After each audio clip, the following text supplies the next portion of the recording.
Digital asset management, or DAM, is a critical part of the publishing process for organizations around the world.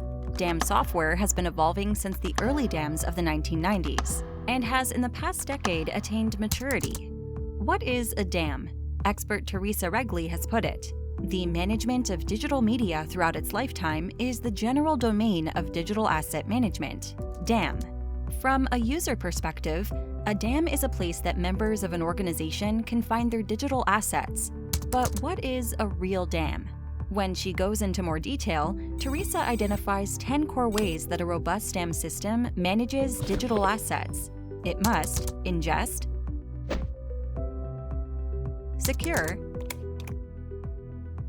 store, transform, enrich, relate, find,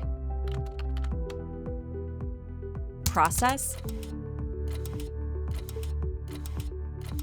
preview, and publish the digital assets that it manages. Most current DAM software meets these requirements, yet there are very different types of DAMs, and different perspectives can help differentiate the right type of DAM for a given organization. One perspective is where it is hosted. On-premise DAMs will reside on a local network within a building, while cloud-based DAMs live on virtual servers in a cloud infrastructure. Another perspective is organization type.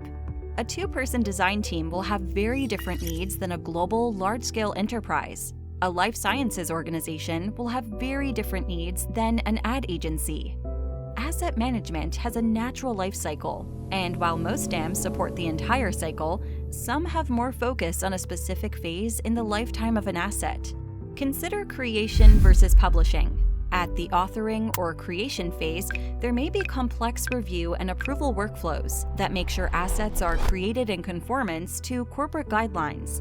At the point of publishing or delivery, however, the DAM serves as a repository for current, approved content, simply enabling internal or external clients to access current assets in their publish-ready state.